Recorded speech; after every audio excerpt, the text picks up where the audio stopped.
A roundup of the latest news now. Here are our top stories. The 6-person wedding window, money-saving tips for cash-strapped couples. Bunking from home. Employers struggle to maintain remote working efficiency. We'll have a panel debate. Police views on enforcement of lockdown rules. We'll have a special report. More on those top stories to come. First to the UK government's ongoing measures to ease lockdown. The first small steps were taken last month, and 6 people or 2 households are now allowed to mix outdoors. One of the current restrictions is on wedding attendance, which remains limited to 6 people.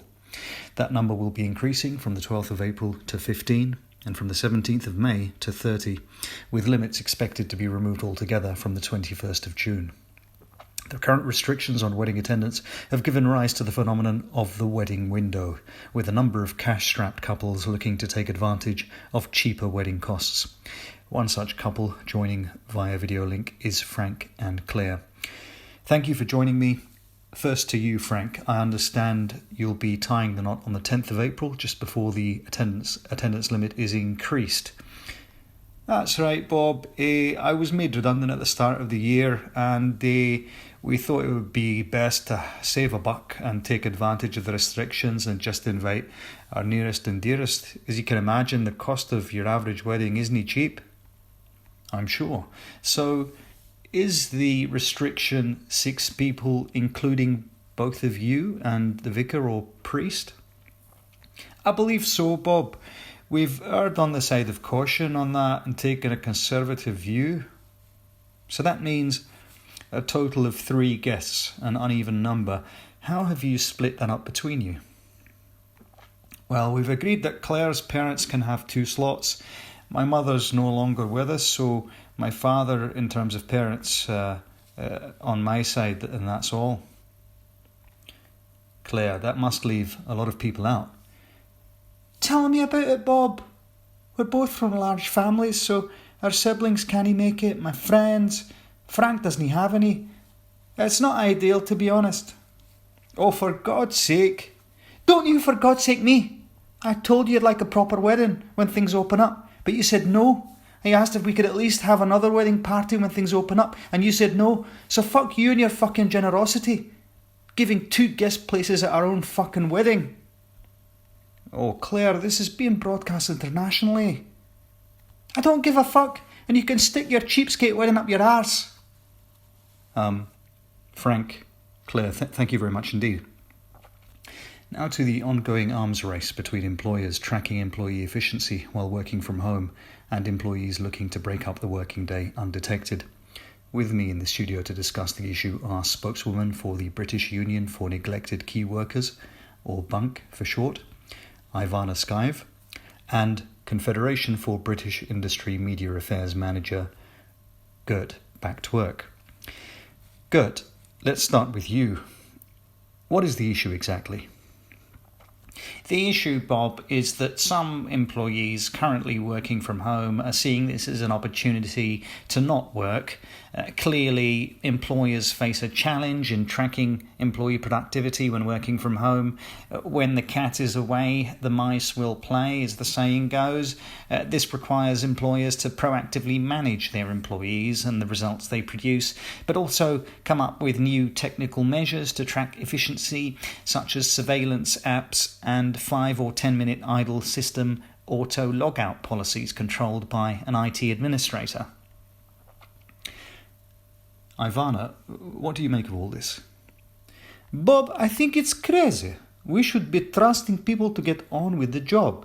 Employers have seen unprecedented levels of efficiency while employees work from home. They have realized that it works.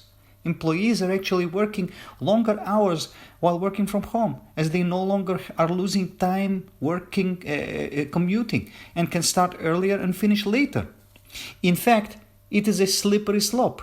Many have experienced significant workplace stress as budgets are cut, other staff are laid off, and workload increases. Our charity, our union, is seeking to help employees deal with these challenges. How is that? I understand that you have come up with a list of measures to overcome employer remote working surveillance technology. Can you talk us through the top 3? Yes, sure. So, As Gert said, many employers are using remote tracking software or making work computers log out automatically after 5 or 10 minutes. If they see that computers are logged out for long periods, they can track and keep record of this. This to us is like a police state based on mistrust. So here are the top 3 tips to avoid this while also getting a break. Number 1, you can buy what is called a mouse jiggler, either as a USB stick or software. This will move your cursor automatically, but in both cases your IT admin might have blocked installation, so use this one with caution.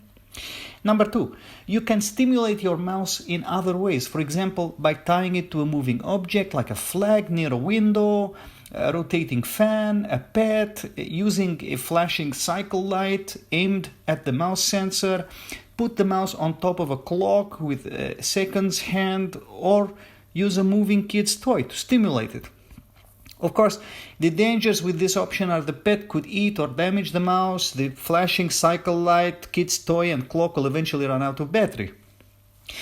Number 3, you can use keyboard stimulation. For example, open a Word document, weigh down one of the keys on your keyboard, such as spacebar or full stop. You can just use regular, fairly heavy household items like padlocks, clocks or other items, and the screen will stay on. Good. What do you make of all this? Clearly these measures constitute a breach of most employment contracts. Not true. Only if the employee is also not performing their job over the course of the day or week, not just because they happen to be inactive online for a moment. I'm not going to dignify that statement with a response. Oh, you poor thing, I bet you were a goody-goody in school, always sitting in front row, putting hand up before teacher finished question. Ivana, good, we have to leave it there, thank you.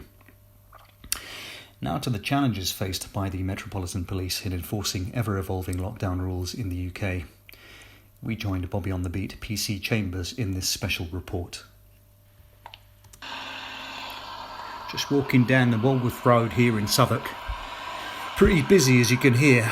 Now, you've got to remember, we've got murders, robberies, rapes, you name it, to deal with. And for how much? Police officers... Oh, hang on, it's my mate Jeff. All right, Jeff?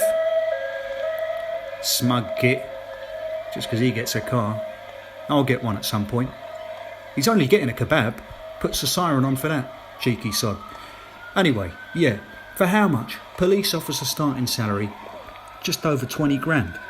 Rising to 40 grand after 7 years. I mean, that's fucking ridiculous, isn't it? Now I'm in Burgess Park. There's at least 25 boys playing football right in front of me. That's allowed now. But there's also 30 people gathered next to them. Over there's a group having a party listening to music. What am I meant to do? I'll go and have a word. Oh, look, they've all legged it. I bet they'll be back when I'm gone. Fucking joke, I swear.